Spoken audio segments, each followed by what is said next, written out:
Sur le premier diapo, là, les thèmes des 4 dimanches de l'Avent sont projetés. Le premier que nous avons examiné le premier dimanche, c'est l'exhortation à la veille. Veillez, parce que le Seigneur vient. Veillez pour l'accueillir. Préparez-vous. Changez vos cœurs. Laissez la parole de Dieu vous transformer. Ne la lisez pas. Ne la recevez pas, cette parole, comme vous recevrez... Bon, comment on dit ça? Ça fait longtemps que j'ai quitté l'école, donc du coup... comme vous recevez n'importe quelle parole.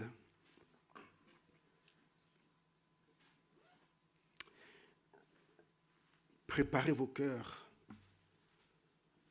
par la conversion.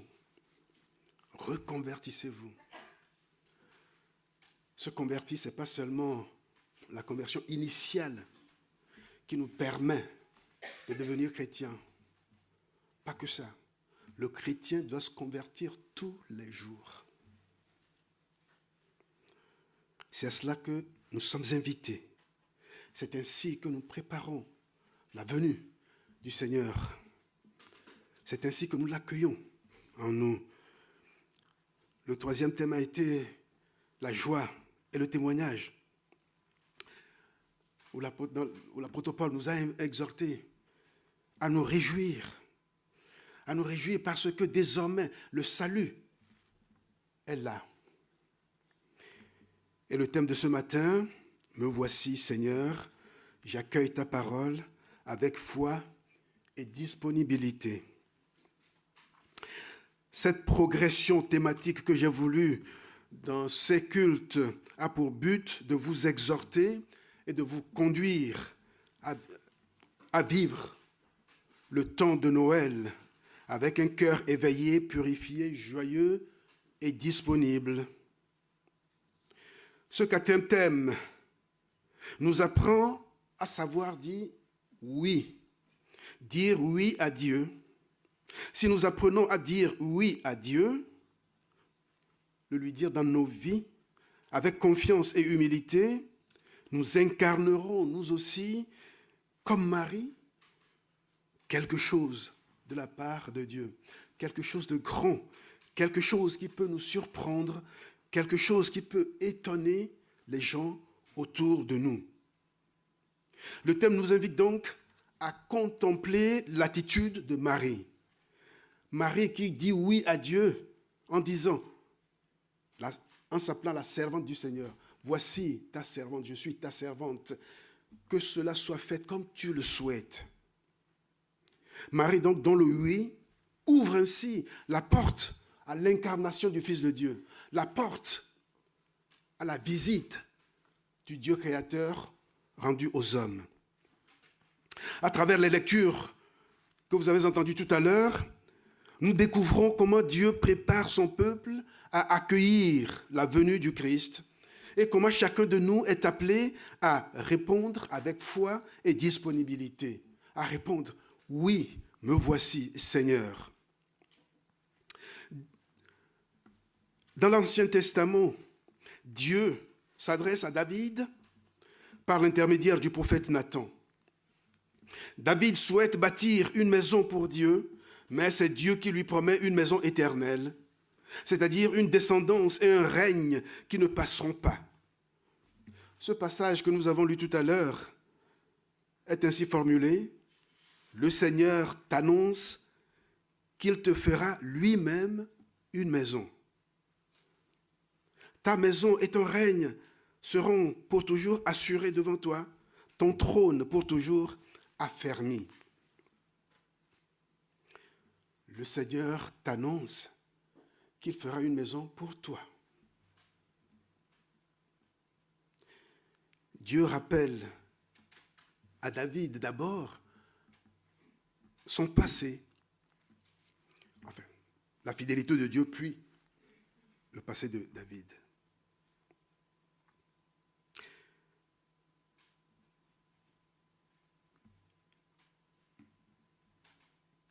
Quel a été le passé de David?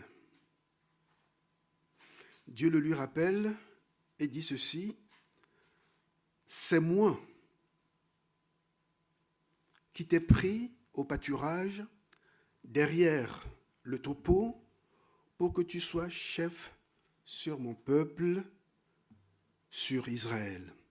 Partout où tu es allé, j'ai été avec toi et j'ai retranché tous tes ennemis devant toi. La question que nous pouvons nous poser, c'est de nous dire, mais pourquoi est-ce que Dieu rappelle à David ce passé? Vous l'avez bien entendu, ce rappel est le rappel de la finitude de David. Je vais le dire familièrement. En fait, Dieu dit à David, tu n'étais rien quand je t'ai pris. En fait, c'est le fond de la pensée de Dieu. Tu n'étais rien. Moi, tu étais quoi? Tu courais derrière les moutons. Je suis venu te chercher de là. Et la question, je la repose. Pourquoi Dieu, tout en faisant une promesse incroyable à David, promesse incroyable, qui dit à David, ton trône, je vais l'affermir, tu seras éternellement, ton trône subsistera éternellement. Et en même temps, il lui dit ça, tu n'étais rien. Mais c'est quelque part que Dieu veut le faire entendre véritablement à David. Où Dieu veut quelque part empêcher David de sombrer dans cette attitude toute humaine, où nous nous prenons pour des gens importants. C'est pas que je ne veux pas dire qu'il ne faut pas se prendre pour... enfin, il ne faut pas se donner de l'importance, ce n'est pas ce que je veux dire. Mais avec Dieu, quel que soit qui vous êtes, quel que soit ce que vous faites, en vous-même, vous n'êtes rien, c'est ce que dit Dieu. Vous êtes quelque chose, vous devenez quelque chose parce que Dieu vous a appelé. Donc, comme le dit l'apôtre Paul, nous n'avons pas à nous glorifier de quoi que ce soit. Et la chorale, les enfants, tout le monde, tous ceux qui étaient sur la scène, l'ont chanté. Gloire à Dieu dans les lieux célestes. Notre être, notre existence doit nous permettre d'amener les hommes et les femmes qui nous entourent à glorifier Dieu, pas nous. Parce que nous n'étions rien quand il est venu nous chercher. Et ça, nous devons garder ça dans nos cœurs. Pour que l'œuvre de Dieu continue. Pour que Jésus continue sa visitation des humains. La promesse que Dieu fait à David est une promesse qui le dépasse.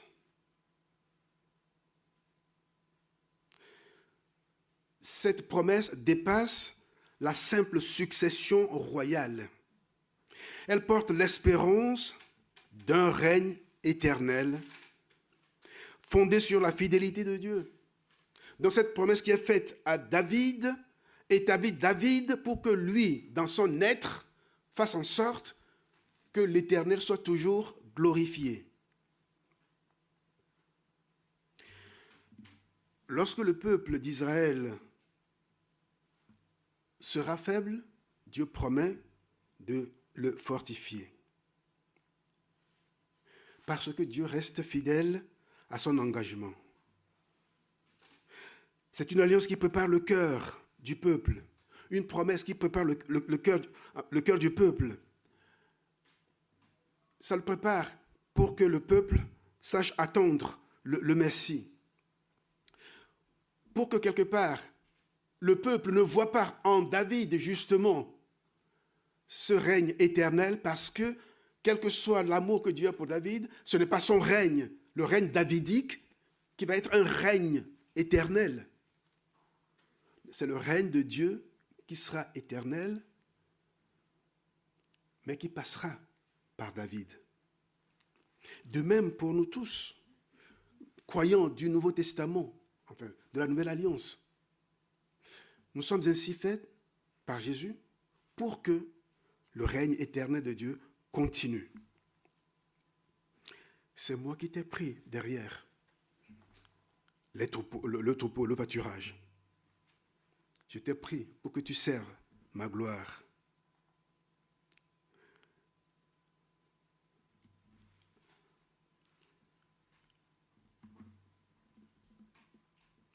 Puis,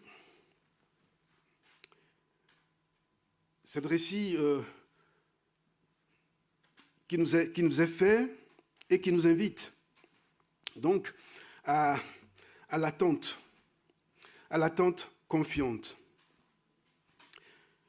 Comme David, nous pouvons être tentés de vouloir agir pour Dieu, mais Dieu nous rappelle que c'est lui qui prend l'initiative. Notre rôle est d'accueillir cette promesse tout simplement. Notre rôle, c'est tout simplement faire confiance à Dieu. Lui faire confiance, même lorsque le chemin paraît obscur, même lorsque les choses semblent difficiles, mais toujours faire confiance à Dieu. Car je connais, moi, les projets que je forme pour vous, dit le Seigneur.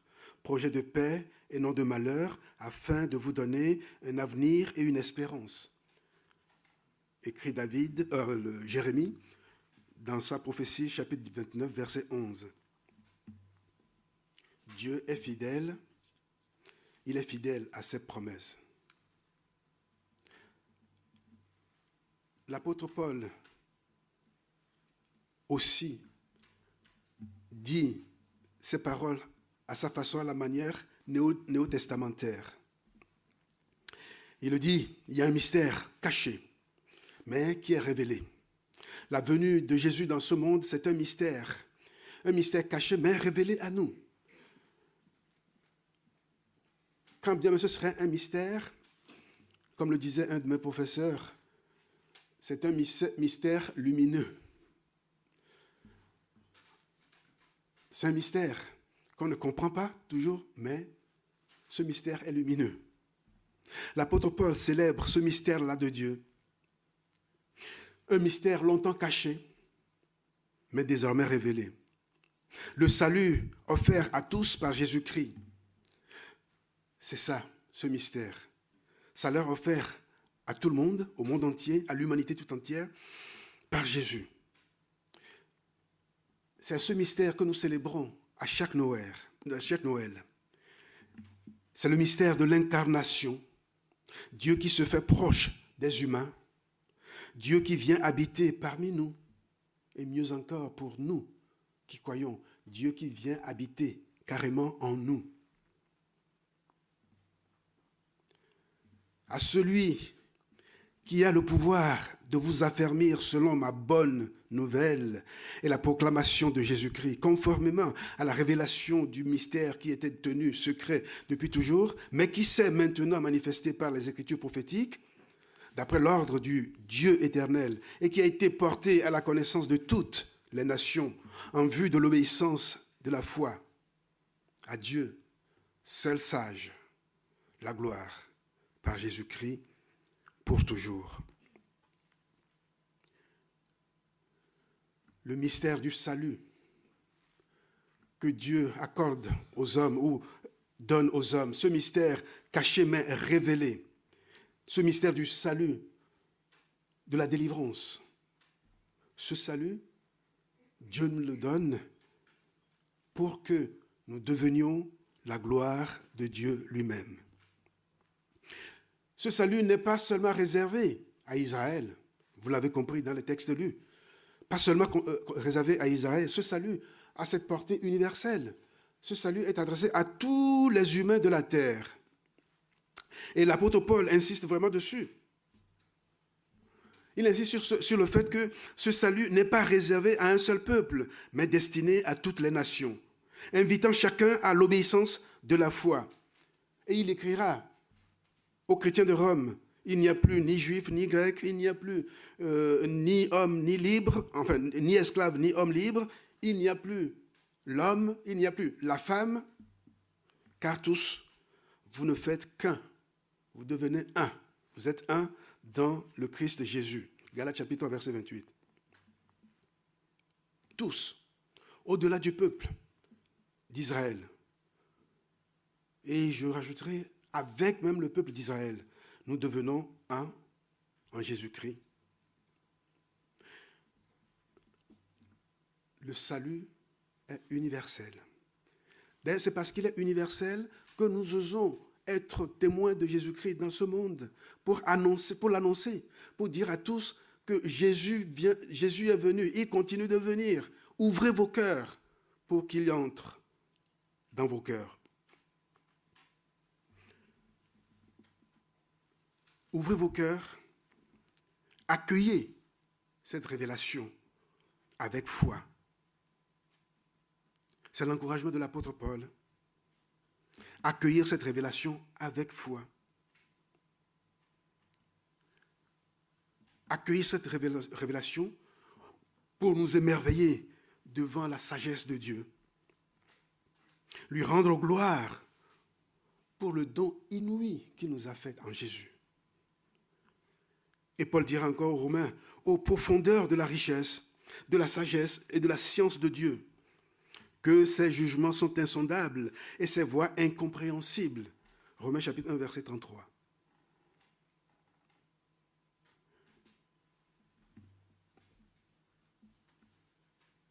Accueillir le Sauveur, accueillir sa révélation avec foi. C'est ce que Marie a fait. Elle accueille la parole que l'ange lui a adressée de la part de Dieu. Elle se rend disponible. Elle dit, me voici ta servante, que ta volonté soit faite. L'ange Gabriel fait cette annonce à Marie. Et quelle annonce? Toi qui n'as jamais connu d'homme, tu vas devenir enceinte. Non seulement tu seras enceinte, tu seras la mère du Sauveur de l'humanité. Face à une annonce qui la dépasse, Marie bien sûr, une annonce bouleversante, Marie a été bouleversée. Elle pose une question à l'ange, mais l'ange lui rappelle tout simplement, rien n'est impossible à Dieu, rien n'est impossible de la part de Dieu. Comment je peux porter un enfant, moi qui n'ai jamais connu d'homme? Explique-moi, monsieur l'ange. Mais monsieur l'ange n'explique rien du tout. Il dit juste, ce n'est pas impossible à Dieu. Donc, par cette réponse de l'ange, il invite Marie à tout simplement avoir la foi, à accueillir, quand bien même elle ne comprendrait pas cette parole incroyable. L'ange, mais aie seulement la foi. Crois tout simplement. C'est tout ce que Dieu te demande. Crois. Accueille cette parole. Et tu verras ce que Dieu peut faire. Et Marie l'a accueilli, cette parole.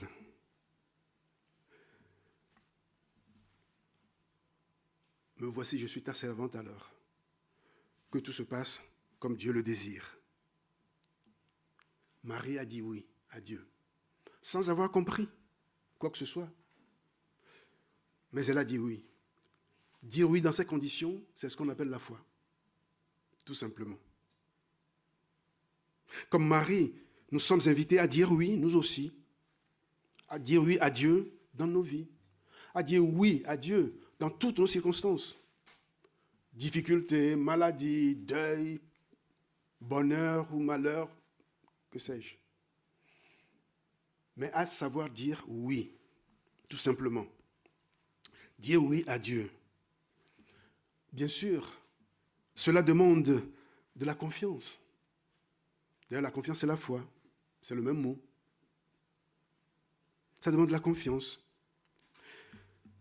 ça demande de l'humilité.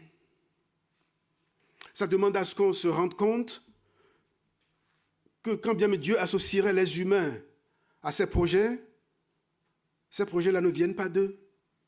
C'est lui, Dieu, qui commande.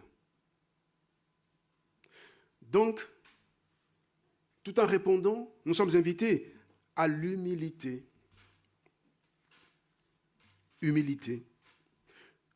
Humilité pour reconnaître que oui, c'est Dieu qui fait tout en tous. Notre oui à nous aussi peut ouvrir la porte. Ouvrir la porte non seulement à nous, mais ouvrir la porte à d'autres. Ouvrir la porte à la présence de Dieu dans notre quotidien, mais aussi dans celui des autres.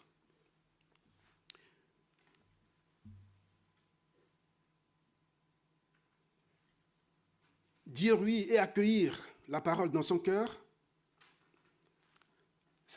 c'est de cette manière-là que nous sommes témoins sur la terre. C'est de cette façon que nous sommes sel de la terre, lumière du monde. Être disponible, se tenir prêt pour accueillir le Sauveur. Voici, je me tiens à la porte et je frappe. Si quelqu'un ouvre, si quelqu'un entend et ouvre la porte, eh bien, j'entrerai chez lui. Voilà la demande et la promesse du Sauveur. Être disponible pour le Sauveur à chaque instant, en tout temps. Confie-toi, hein, confie-toi à l'Éternel de tout ton cœur. Et ne t'appuie pas sur ta propre intelligence. Reconnais le Seigneur dans toutes tes voies et il aplanira tes sentiers. Reconnais le Seigneur dans toutes tes voies. Et bien sûr, ces voies seront ce qu'elles seront. Ça sera parfois des voies pénibles, des chemins rocailleux, difficiles, des chemins sur lesquels on peut se blesser les pieds. Oui, ce chemin peut être ça. Mais de temps en temps, ça peut être des chemins paisibles. Des chemins faciles peut-être à prendre. Mais quelle que soit la nature de ces chemins, la promesse est faite, qu'il soit rocailleux ou pas, en tout cas le Seigneur a décidé, a promis de l'aplanir, tout simplement. Le chemin sera rocailleux, mais nous allons le prendre comme s'il était paisible. C'est la foi. La foi du chrétien, c'est la foi de la communauté. Dans la vie des communautés, les difficultés viennent bien sûr. Parfois, les responsables de l'Église que nous sommes, on s'arrache les cheveux, mais pourquoi? Les difficultés peuvent venir, il n'y a pas de souci. Mais cette foi dont je parle doit porter la communauté. Parce que les difficultés ne seront jamais le dernier mot du Seigneur. Ce ne sera jamais le dernier mot du Seigneur. Il est fidèle à la promesse qu'il a faite, comme il l'a faite à David. Il est fidèle. Entre le moment où Dieu a fait cette promesse à David et son accomplissement, Dieu seul sait tout ce qui s'est passé avec le peuple. Que ce soit dans la fidélité ou dans l'infidélité ou des difficultés, hein, les peuples autour qui menacent, qui agressent. Et pourtant, ça s'est accompli. Que ce soit la foi de la communauté, que ce soit la foi de notre communauté. Croyez que Dieu qui vous a fait la promesse et qui vous a placé ici, il fera en sorte que vous alliez toujours de l'avant. Il fera en sorte que ce lieu reste un lieu de témoignage pour nos concitoyens. Tout ce qui vous est demandé, c'est tout simplement, dans toutes les situations, ayez la foi. Ne regardez pas aux hommes. Ne regardez pas aux hommes. Regardez Jésus. Prenez toutes les situations possibles qui peuvent arriver, prenez-les en regardant Jésus-Christ. Et vous verrez que Jésus continuera à faire son miracle. Vous continuerez à être témoin de Jésus dans cette ville. C'est ce que la foi nous demande. C'est ce que nous devons vivre pour la gloire de Dieu. Amen. Je vous invite à prier.